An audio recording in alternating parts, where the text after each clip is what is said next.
नमस्कार दोस्तों, मैं हूं डॉक्टर जसमीत आलूवालिया और आज की हम इस वीडियो में बात करेंगे एक बहुत ही कॉमन कंडीशन जिसे हम पाइल्स यानी हेमरॉइड्स या बवासीर के नाम से जानते हैं। इसमें बेसिकली एनल कैनाल के अंदर जो ब्लड वेसल्स हैं उनका साइज़ बड़ा हो जाता है और स्टूल्स पास करते हुए उनके छिलने की वजह से ब्लीडिंग होती है।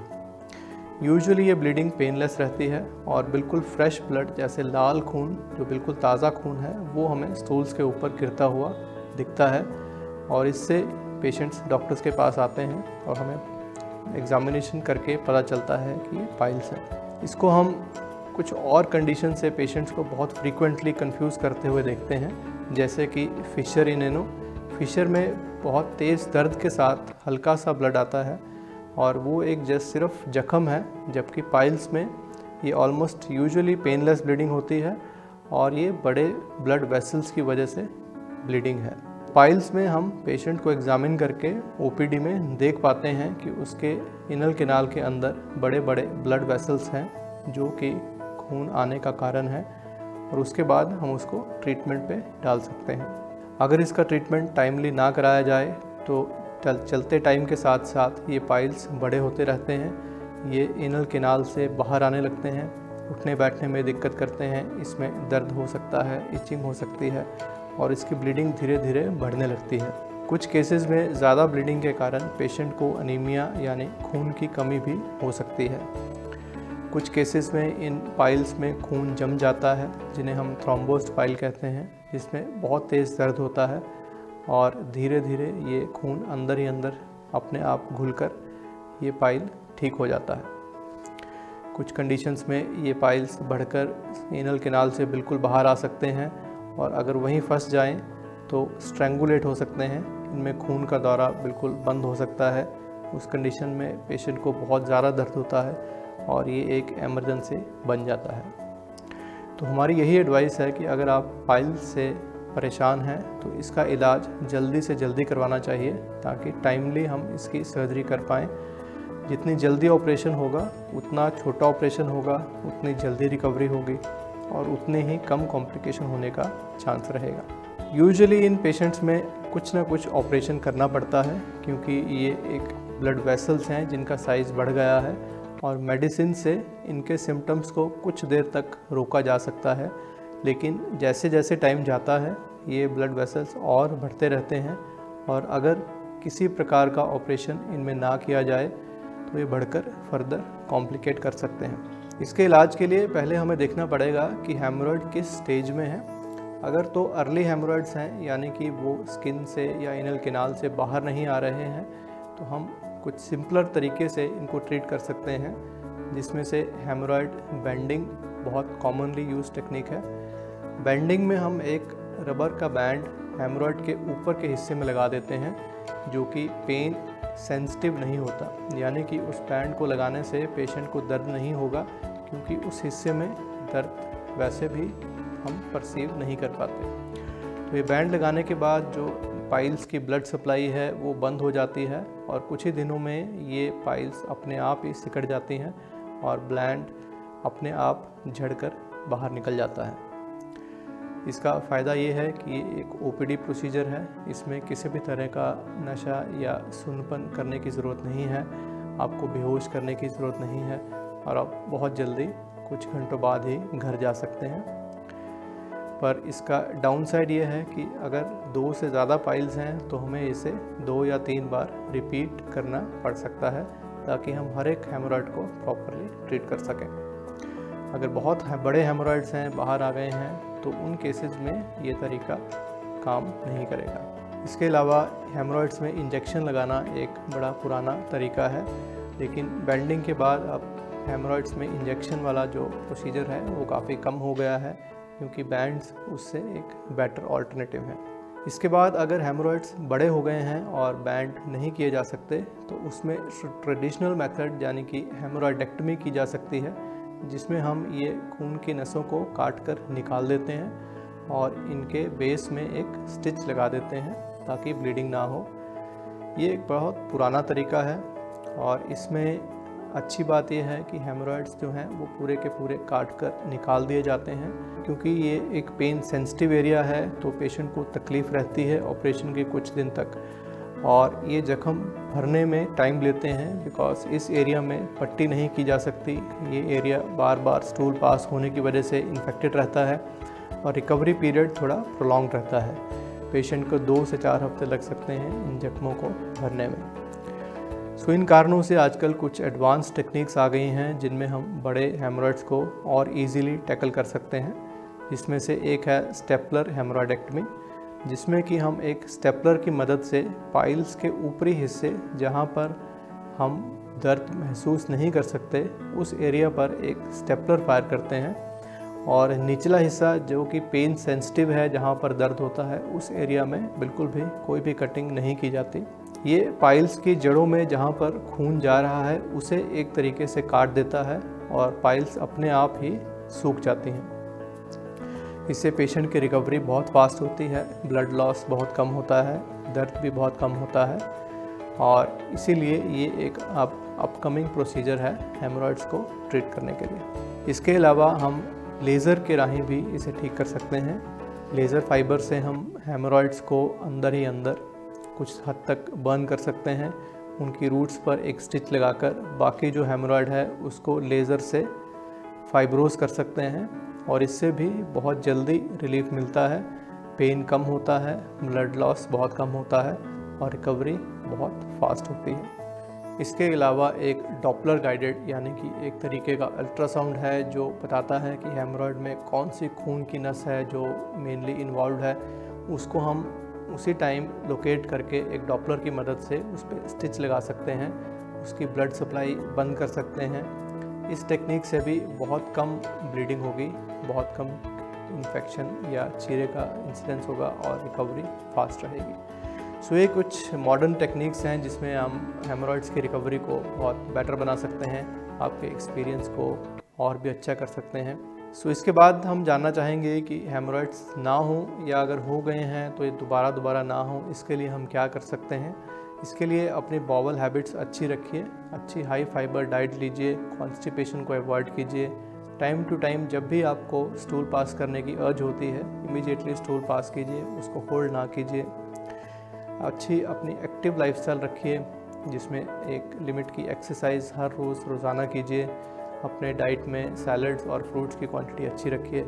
इन सब मेथड से आप हेमोरॉइड से कुछ हद तक बच भी सकते हैं, और अगर आप इनसे सफ़र कर रहे हैं तो इसमें वीडियो में हम बात करेंगे एक डिफरेंट टाइप ऑफ पाइल्स जिसे हम एक्सटर्नल पाइल के बारे में जानते हैं। बहुत सारे लोगों के सवाल हैं कि पाइल्स जो हैं वो इंटरनल और एक्सटर्नल हो सकती है, और वो इस चीज़ में कंफ्यूज करते हैं कि एक्सटर्नल पाइल क्या है और इसका इलाज क्या है।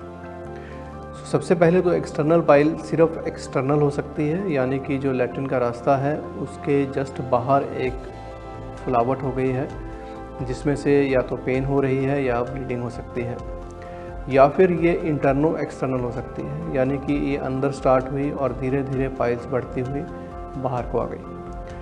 पहले हम बात करेंगे थ्रोम्बोज्ड एक्सटर्नल पाइल की। इसका मतलब है कि पेशेंट को बहुत अचानक से ही एक पेन होती है लैट्रिन के रास्ते में, और वो फील करते हैं कि एक स्वेलिंग हो गई है just outside anal canal. Anal canal के जस्ट बाहर एक swelling all of a sudden feel होती है जो काफ़ी ज़्यादा पेनफुल होती है, जो पेशेंट ने पहले कभी नहीं देखी। और ऐसी कंडीशन यूजुअली एक्सटर्नल या थ्रोम्बोज्ड एक्सटर्नल पाइल के नाम से जानी जाती है, यानी कि ये एक खून की नस है जिसमें खून जम गया है। थ्रोम्बोज्ड यानी खून का जमना। सो खून की नस जो लैट्रिन के रास्ते के बाहर है उसमें जब खून जम जाता है तब ऐसी कंडीशन आती है, अचानक से स्वेलिंग और पेन होना। थ्रोम्बोज्ड एक्सटर्नल पाइल अगर आप डॉक्टर के पास जाएंगे और आपका डायग्नोसिस बनता है तो ज़्यादातर केसेस में ये अपने आप ठीक हो जाती है।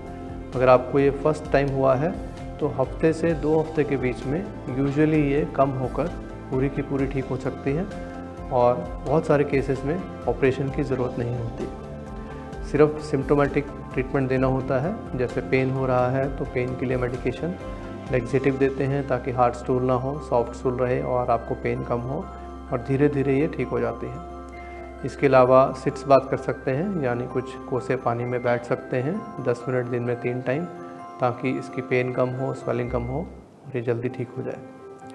लेकिन अगर ये ठीक नहीं होती 2 से 3 हफ्ते के बाद भी, या ये दोबारा हो रहा है, तब उस कंडीशन में आपको सर्जरी करवानी पड़ सकती है।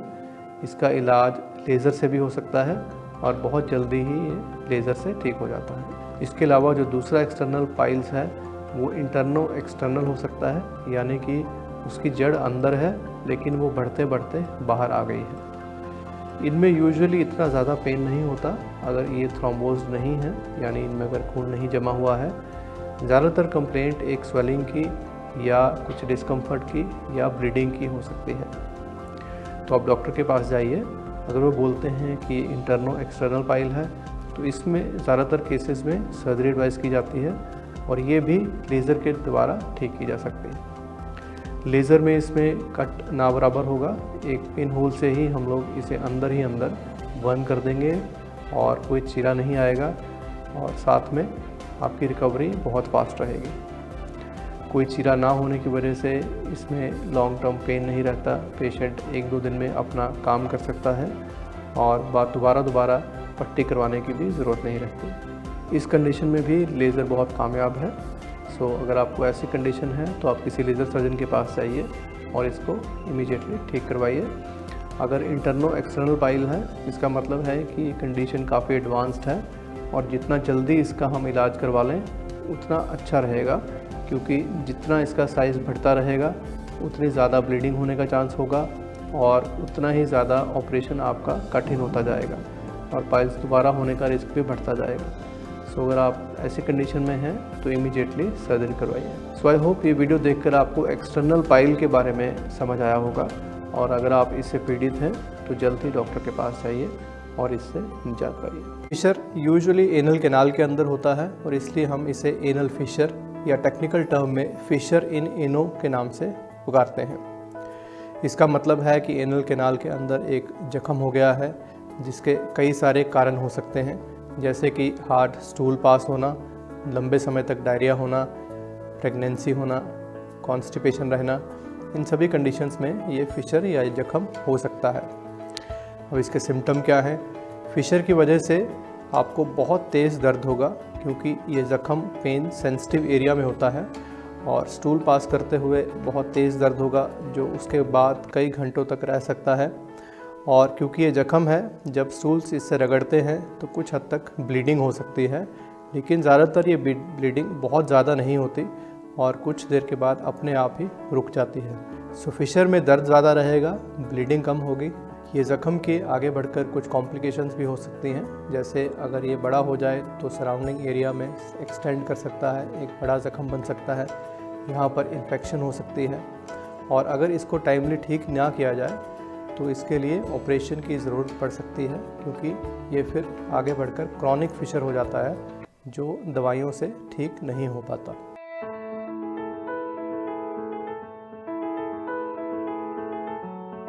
इसमें बेसिकली एनल कैनाल के अंदर जो ब्लड वेसल्स हैं उनका साइज़ बड़ा हो जाता है और स्टूल्स पास करते हुए उनके छिलने की वजह से ब्लीडिंग होती है। यूजुअली ये ब्लीडिंग पेनलेस रहती है और बिल्कुल फ्रेश ब्लड, जैसे लाल खून जो बिल्कुल ताज़ा खून है, वो हमें स्टूल्स के ऊपर गिरता हुआ दिखता है। अगर इसका ट्रीटमेंट टाइमली ना कराया जाए तो चलते टाइम के साथ साथ ये पाइल्स बड़े होते रहते हैं, ये एनल कैनाल से बाहर आने लगते हैं, उठने बैठने में दिक्कत करते हैं, इसमें दर्द हो सकता है, इचिंग हो सकती है और इसकी ब्लीडिंग धीरे धीरे बढ़ने लगती है। कुछ केसेस में ज़्यादा ब्लीडिंग के कारण पेशेंट को अनीमिया यानी खून की कमी भी हो सकती है। कुछ केसेस में इन पाइल्स में खून जम जाता है, जिन्हें हम थ्रोम्बोस्ड पाइल कहते हैं, जिसमें बहुत तेज़ दर्द होता है और धीरे धीरे ये खून अंदर ही अंदर अपने आप घुलकर ये पाइल ठीक हो जाता है। कुछ कंडीशंस में ये पाइल्स बढ़कर एनल कैनाल से बिल्कुल बाहर आ सकते हैं और अगर वहीं फंस जाएं तो स्ट्रैंगुलेट हो सकते हैं, इनमें खून का दौरा बिल्कुल बंद हो सकता है। उस कंडीशन में पेशेंट को बहुत ज़्यादा दर्द होता है और ये एक इमरजेंसी बन जाता है।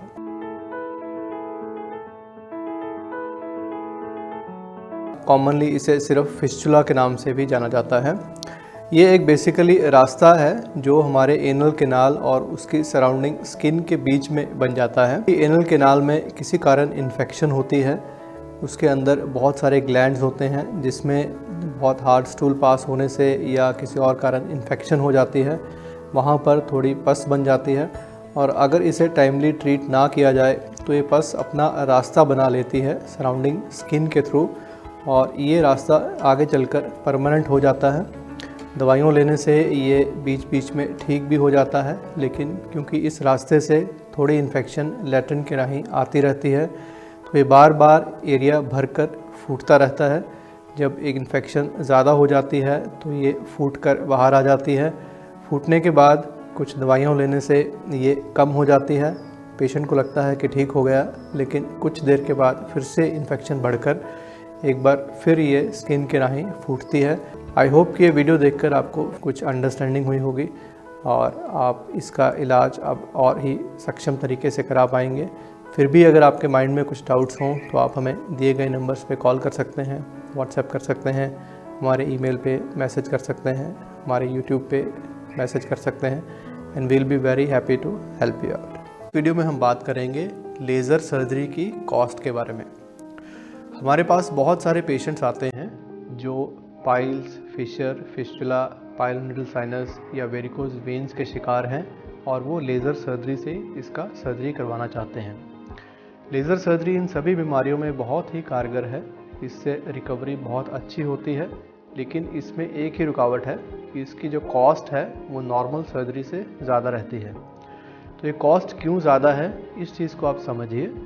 लेज़र की मशीन काफ़ी महंगी आती है और ये वर्ल्ड में कुछ चुनिंदा कंपनीज ही इन मशीनों को बनाती हैं।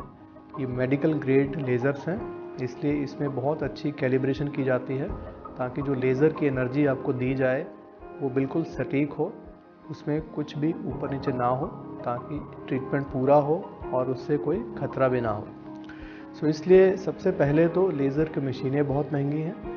दूसरा, जो लेज़र की किरणें हैं वो मशीन से लेकर पेशेंट की बॉडी तक पहुंचाने के लिए उसके अंदर एक फाइबर का यूज़ किया जाता है। ये फाइबर कांच का बना होने की वजह से बहुत डेलिकेट होता है और कुछ ही केसेस के बाद हमें इसे चेंज करना पड़ता है। कुछ केस ऐसे हैं जैसे वेरिकोज वेन्स है जिसमें फ़ाइबर एक ही केस के बाद हमें चेंज करना पड़ सकता है, इसलिए उसकी कॉस्ट और भी ज़्यादा रहती है क्योंकि ये फाइबर्स बहुत महंगे हैं। और दूसरे केसेस में भी ज़्यादा देर काम नहीं करते और हमें इन्हें बार बार चेंज करना पड़ता है ताकि प्रॉपर डोज ऑफ लेज़र आपको मिल सके, आपकी रिकवरी अच्छी हो सके और किसी तरह का भी कोई साइड इफ़ेक्ट ना हो। सो मशीन की कॉस्ट, फाइबर की कॉस्ट, ये दो चीज़ें हैं जो लेज़र सर्जरी को नॉर्मल सर्जरी की कॉस्ट से कुछ बढ़ा देती हैं, लेकिन जितना इसमें फ़ायदा है उसके हिसाब से ये कॉस्ट वेरी वेल जस्टिफाइड है और आप इसे ज़रूर अपनाइए, बिकॉज चीरे वाले ऑपरेशन और लेज़र वाले ऑपरेशन की रिकवरी में ज़मीन आसमान का फ़र्क है। लेज़र के रिज़ल्ट्स भी बहुत अच्छे हैं, ऐसा नहीं है कि इसके रिज़ल्ट्स दूसरी सर्जरी से कम हैं। सो इसे अपनाते हुए घबराइए नहीं। Thank you. नमस्कार दोस्तों, इस वीडियो में हम बात करेंगे कि कैसे आप डाइट की मदद से अपनी पाइल्स को कंट्रोल कर सकते हैं। अगर आपके पाइल्स की ग्रेड जस्ट 1 है, यानी कि वो इतने छोटे हैं कि अभी वो लैट्रिन के रास्ते बाहर नहीं आ रहे हैं, तो बहुत बार जस्ट डाइटरी मॉडिफिकेशंस कर ही आप उसकी ब्लीडिंग को रोक सकते हैं।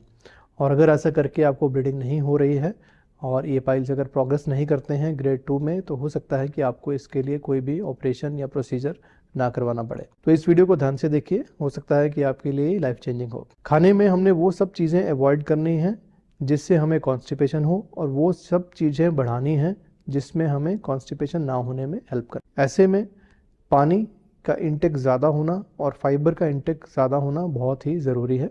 पानी जितना ज़्यादा हो सके उससे ज़्यादा से ज़्यादा पीजिए। पानी को आप किसी भी फॉर्म में ले सकते हैं, जैसे कि सिंपल साधारण पानी, या किसी और फॉर्म में जैसे उसमें नींबू डालकर नींबू पानी बना के, या पतली लस्सी, या किसी सूप्स के फॉर्म में। सो बेसिकली हमें लिक्विड इंटेक बढ़ाना है और वाटर किसी भी फॉर्म में हो वो आपके लिए अच्छा ही है। फाइबर को बढ़ाने के लिए बहुत सारे तरीके हैं। अगर आप वेजिटेबल्स ले रहे हैं तो उन्हें ओवर कुक ना कीजिए। दाल ले रहे हैं तो दाल छिलके वाली लीजिए। आटे के अंदर फाइबर ज़्यादा रखिए, यानी उस बहुत ही वाइट तरह का आटा ना हो, या मिक्स्ड मैलेट्स हों जिसमें फ़ाइबर ज़्यादा हो। ओट्स में फ़ाइबर अच्छा होता है।